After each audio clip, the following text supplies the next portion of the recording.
मित्रांनो नमस्कार. काल आपण स्वर संधी कशी ओळखायची ते शिकलो होतो. त्याच्यामध्ये मी तुम्हाला काही पार्श्वभूमी सुद्धा सांगितली होती किंवा 14 खडी आल्याच्या नंतर माणसाला स्वर संधी ओळखता येते, म्हणजे थोडक्यात संधीच ओळखता येते असं काल मी बोललो होतो. आजच्या या पाठामध्ये, आजच्या या तासिकेमध्ये आपल्याला महत्त्वाच्या काही गोष्टी शिकायच्यात. मी तुम्हाला काल स्वर संधी कशी ओळखावी इथपर्यंत आणून सोडलं होतं. आता साहजिकच आहे, स्वर संधी एकदा ओळखायला सुरुवात झाली की तिथून पुढे मात्र आपल्याला स्वर संधीचे प्रकार पाहणं गरजेचं आहे. ठीक आहे, मान्य आहे. मग आता थोडं बारीक लक्ष द्या. इथं सगळ्यात महत्वाचं लगेच पॉइंटच सुरू होतोय बघा आपला, काय किंवा स्वर संधीचे किती प्रकार पडतात. येत नाही पेपरला, येणार नाही कधी, पण माहितीच तो आपल्याकडे एक्स्ट्रा नॉलेज असलं पाहिजे. किंवा स्वर संधीचे आपल्याला 5 नियम म्हणा, तुम्ही 5 प्रकार म्हणा, 5 उपप्रकार म्हणा, काही अडचण नाही. आता आपल्याला स्वर संधीचे 5 प्रकार बघायचे. एक एक एक एकदम गोड आहे. फक्त स्वतःचा पेन एक वही जवळ ठेवा. नाही पॉइंट समजला तर पटकन लगेच लिहून ठेवा, म्हणजे ते कामाला येईल थोडंसं. बघा, स्वर संधीच्या 5 प्रकारामध्ये आपल्याला पहिला प्रकार बघायचा आहे. त्याचं नाव आहे सजातीय स्वर संधी. हे कधी येणार सांगू? जो विद्यार्थी डायरेक्ट संधी बघत असेल तर त्याने सरळ सरळ हे बंद करणं गरजेचं आहे. त्याचं कारण असं, किंवा त्याला स्वरांचं नॉलेजच नाही, त्याला स्वर म्हणजे काय हेच माहिती नाही, तर तो डायरेक्ट सजातीय विजातीय काय माहिती असेल. त्याला संयुक्त स्वर, सजातीय स्वर, विजातीय, दीर्घ स्वर, ऱ्हस्व स्वर ह्या गोष्टी माहिती असल्या पाहिजेत. तेव्हा स्वर संधीचे सगळे 5 प्रकार एकदम खास आहेत, येतात. कळतंय का? बघा, त्यातला आपल्याला आज आपण पहिला प्रकार बघायला सुरुवात करू. सजातीय स्वर संधी. इथे एक गुण भेटणार लगेच. पेपरवाले कुठं काय विचारते ते आपल्याला कळलं की आपण जिंकलो. इतरांपेक्षा आपण वेगळं काय करतो याच्यावर यश अवलंबून असतं. तसं सजातीय स्वर संधी म्हटलं की लगेच तुमच्या डोक्यात यायला पाहिजे, किंवा तिला दीर्घत्व स्वर म्हणतात. पण विषय हा आहे की बऱ्याच विद्यार्थ्याला दीर्घ स्वरच माहित नाहीत. काय मग चालला पाठ करीत, शिकारी येतो, दाणे टाकतो, जाळे टाकतो आणि आपल्याला अडकवितो. मला येतं 4थीला पोपटपंची नावाचा धडा होता, त्याच्यामध्ये हे असं होतं. पाठ करू नका, पाठ करू नका, जेणेकरून तुम्हाला प्रॉपर कळलं पाहिजे की हे असं आहे. एकदा पोहायचं शिकल्याच्या नंतर माणूस कुठल्याही पाण्यात पोहू शकतो. मराठी व्याकरणाचं तसंच आहे. एकदा तुम्हाला स्वराचं नॉलेज मिळालं, तुम्ही कोणतीही संधी सहज ओळखू शकता. एकदा 14 खडी आली, तुम्ही सहज त्यातला शेवटचा पहिला ओळखू शकता. बघायचंय काय, सजातीय स्वर संधीलाच काय म्हणतात? एक गुण भेटेल आपल्याला इथे, एक गुण. दीर्घत्व स्वर संधी म्हणतात. का म्हणतात ते पुढे गेल्यावर दिसणच, तुम्हाला काळजी करू नका. सजातीय स्वर संधी बघू. पण सजातीय स्वर म्हणजे काय, त्याची क्लुप्ती आणि याला डोळ्याने कसं ओळखायचं ती पण माझ्याकडे टेक्निक आहे, टेन्शन घ्यायचं नाही. चालायचं का पुढे? आता हे दुसरे जे बाकीचे प्रकार आहेत ते पुढे पुढे येणारच आहेत. त्यातला आपण पहिला प्रकार घेऊ. पाहू जरासा काय भानगड आहे. बघा, 1 नंबरला लिहिलंय मी सजातीय स्वर संधी. मोठ्या अक्षरात लिहिलंय, नीट लिहून घ्या. एकदम सुपर पीडीएफ आहे, तुम्हाला सहज कळणाऱ्या गोष्टीत. दीर्घत्व स्वर संधी म्हणतात. हा, इथे एक गुण आहे, सांगितलं होतं. सजातीय स्वर संधीला दीर्घत्व म्हणतात. पुढे चला, त्याचा नियम बघू आपण अगोदर. नियम जर तुम्हाला लयच कळला नाही तर फक्त माझ्याकडे लक्ष द्या. तुम्हाला याला डोळ्याने कसं ओळखायचं शिकवितो. डायरेक्ट समोर पाहिलं की तुम्ही सजातीय स्वर संधी याला म्हणणार धाडकन. कसं ते दाखवतो तुम्हाला. बघा, अगोदर पहिल्या शब्दातील शेवटचा वर्ण स्वरच पाहिजे आपल्याला. कारण स्वर संधीचा कालच्या पाठामध्ये मी तुम्हाला मागच्या पाठामध्ये सांगितलं होतं की स्वर संधीचा पहिला नियम आहे, किंवा दोघं सुद्धा कोण असले पाहिजेत? स्वर असले पाहिजेत. स्वर आणि दुसऱ्या शब्दातील पहिला वर्ण स्वर. आलं काय स्वर संधीपर्यंत? पुढे बघा, आपली व्याख्या इथून पुढे. आता हे दोन्ही वर्ण सजातीय स्वर असतील. कसले स्वर पाहिजेत आपल्याला? सजातीय.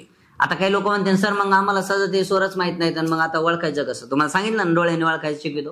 पुढे चला, असतील तर त्या संधीला सजातीय स्वर संधी असे म्हणतात.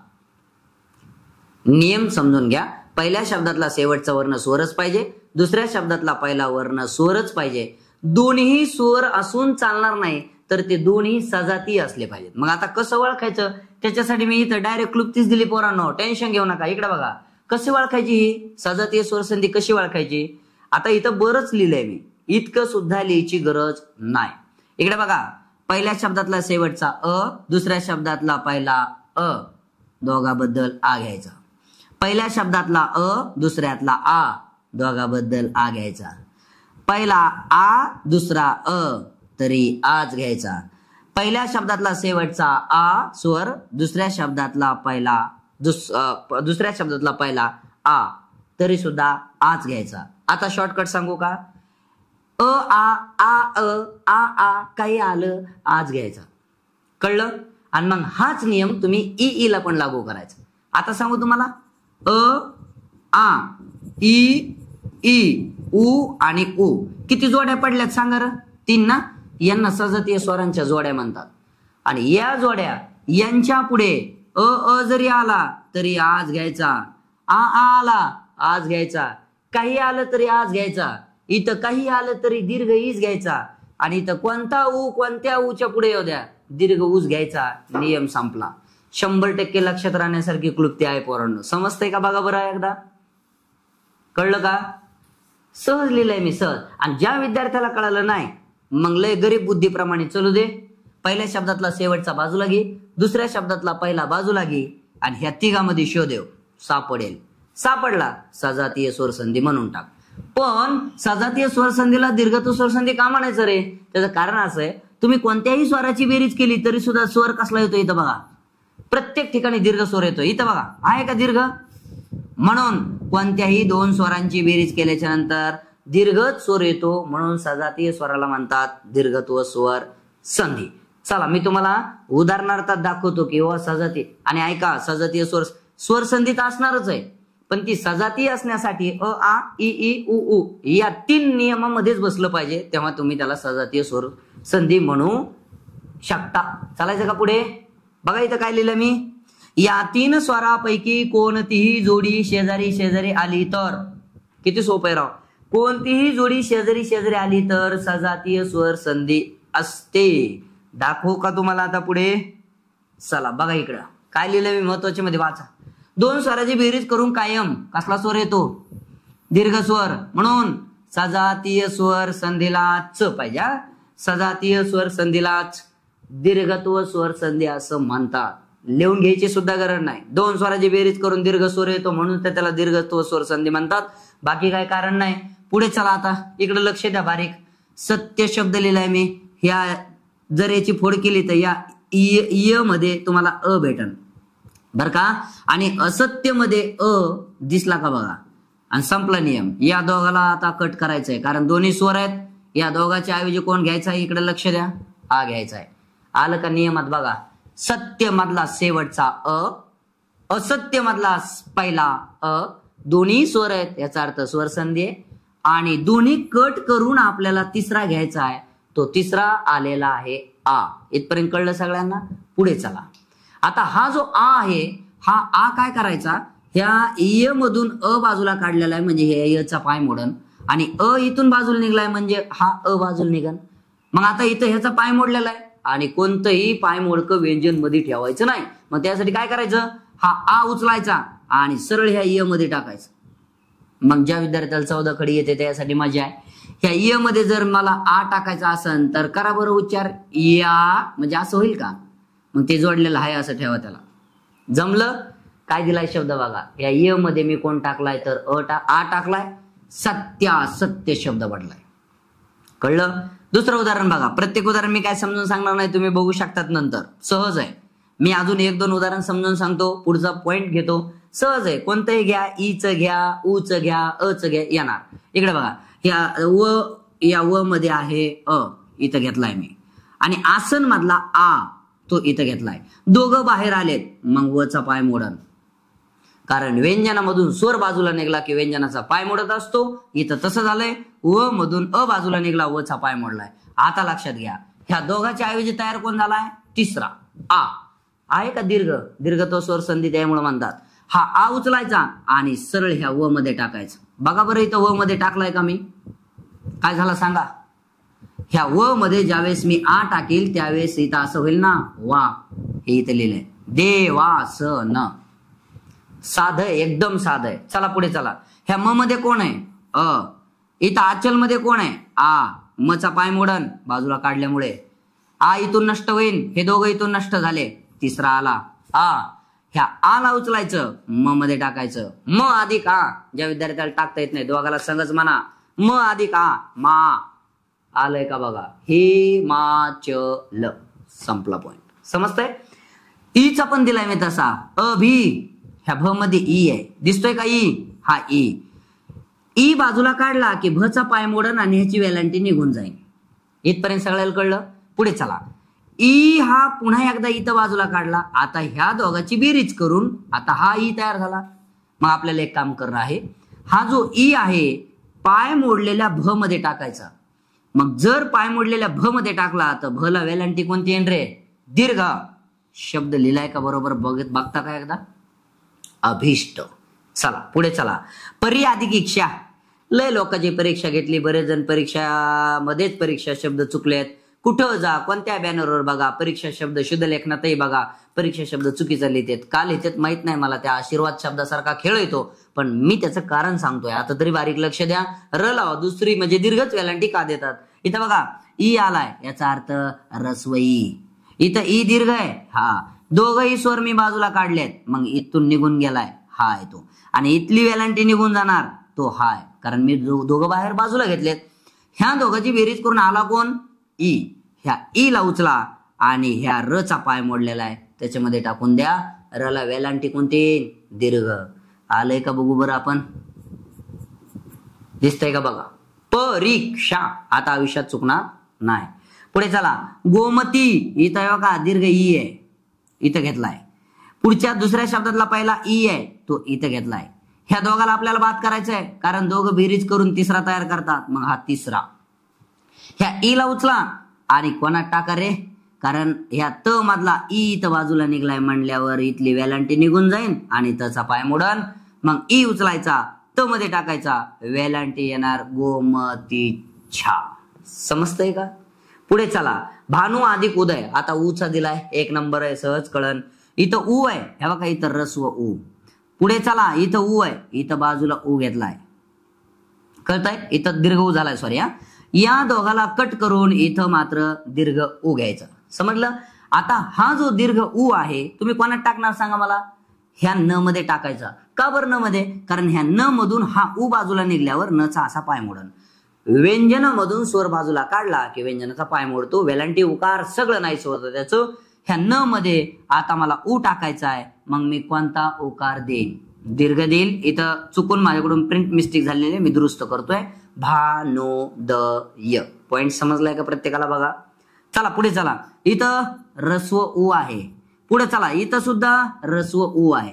दोघं कट केले, दीर्घ ऊ घेतला. दीर्घ ऊ कोणात टाकला? घ मध्ये टाकला. मग घ ला उकार कोणता येईल? इथंही चुकलंय बरं का, सॉरी. इथंही लघुतरी दीर्घ याय पाहिजे. समजतंय? काही गोष्टी प्रिंट मिस्टेक असतात, तुम्ही समजून घेऊ शकतात. सहज मी तुम्हाला इथं आल्याच्या नंतर त्याला दीर्घ देतोय हे सुद्धा तुम्हाला कळत असेल. ठीक आहे, इथपर्यंत सगळ्याला कळालंय का बघा बरं एकदा? सहज आहे. वही आणि पेन जवळ ठेवा. घरी गेल्याच्या नंतर जसं मी सांगितलंय तसं तुम्ही प्रॅक्टिस करून बघा. जमतंय का बघा? एक नंबर काम येणार. चालायचं पुढे. बघा प्रत्येक ठिकाणी स्वर संधी आहे आणि सजातीयच आहे का नाही बघा. हे बघा इथं स्वर संधी आहे, सजाती आहे. दोन्ही स्वर आहेत, सजाती आहे, सजाती आहे. अ आ इ ई उ उ. कोणतीही तिघापैकी एक जोड आली की ती स्वर संधीत असते, सोडा, पण ती सजातीय स्वर संधी असते. पॉइंट समजला प्रत्येकाला? चालायचं पुढे. पुढे चालायचं का? काय दिलं महत्वाचं वाचा. रूच्या पुढे रू आल्यास बऱ्याच जणाला तर ते रूच म्हणता येत नाही, रू म्हणते त्याला. रू गलत, रू म्हणायचं नाही. रूच्या पुढे रू आल्यास रू असे दीर्घ लिहिले जाते. बऱ्याच विद्यार्थ्याला येत नाही, मी लिहून दाखवतो. हे असं रू आणि पुन्हा एकदा त्याला असं करायचं, संपला विषय. कळलं? ही अलीकडे आलेली दांडी आहे अशी, त्यालाच फक्त इकडे वळवायचं, झाला दीर्घ. समजलं? आणि हे संस्कृत मध्ये होतं, आपल्या मराठीत असली काही जास्त भानगड येत नाही, पण तरी सुद्धा ते काही गोष्टी लक्षात ठेवणं गरजेचं आहे. ठीक आहे, बघा बरं तसलं काही येत आहे का? आपण पाहिलंय, बघितलंय का? हे बघा इथं काय दिलंय मी, मातृ, त्याच्या पुढे काय दिलंय पुन्हा? इथं आलाय रू आणि त्याच्यानंतर अधिक, दुसऱ्या शब्दातला पहिला रू. दोन्ही रू आलेत. आता इथं बात करणं. हे बघा इथं बात करायचे दोन्ही. मग मी इथं कसला रू लिहिलाय दिसतोय का? याला म्हणायचं दीर्घ रू. पॉइंट समजला? आणि म्हणून ज्यावेळेस हे दोघं बाजूला जाणार त्यावेळेस तचा पाय मोडणार, इथून रू निघून जाणार आणि दीर्घ रू मला त मध्ये टाकायचा आहे. त्यावेळेस मात्र कोणत्याही व्यंजनात ज्यावेळेस मला असा दीर्घ रू टाकायचा असतो ना, त्यावेळेस मात्र मला असं करून द्वंद्व असं करायचं. संपला पॉइंट. कळलं? म्हणून मी या त मध्ये रू टाकताना मा तृ न असा त्याचा उच्चार होतो. पॉइंट समजला? इथंही तसंच आहे. पितृ, दोन रू आलेत, दीर्घ घ्या.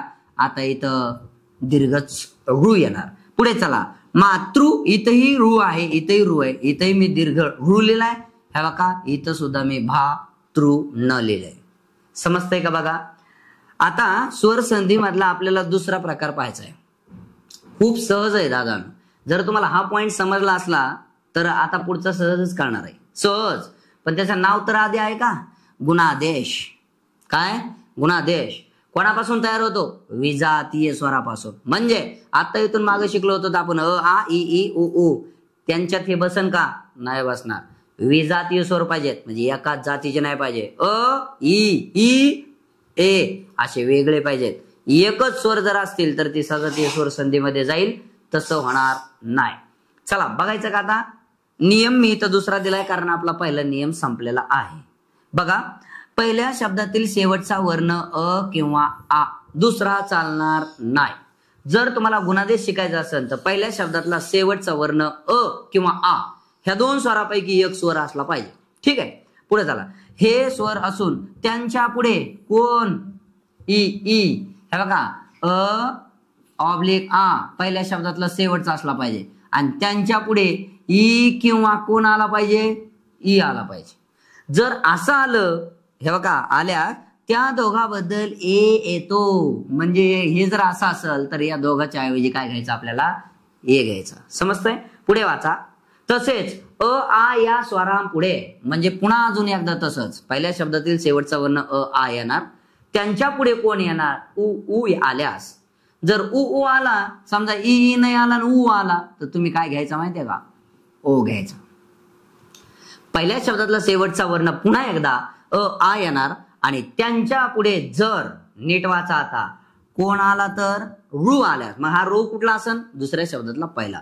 जर रू आला तर पुन्हा एकदा काय करायचं? अ आच्या पुढे आता रू येणार. अशा वेळेत आपण अ आणि र घेणार. रचा पाय मोडलेला आहे. इथपर्यंत सगळ्याला पॉइंट समजलाय का बघा? आणि जर नसेल कळला तुम्हाला तर एकदम सोपं आहे. आता मी सोप्या भाषेत सांगतो. पहिल्या गुणादेशाचा जर तुम्हाला नियम सांगायचा असेल सरळ सांगा. पहिल्या शब्दातला शेवटचा वर्ण अ आ येणारच आहे, शंका नाही. मग आता पुढे काय? दुसऱ्या शब्दातला पहिला वर्ण ई आला तर तुम्ही काय घेणार? ए घेणार. दुसऱ्या शब्दातला पहिला वर्ण जर उ आला काय घेणार?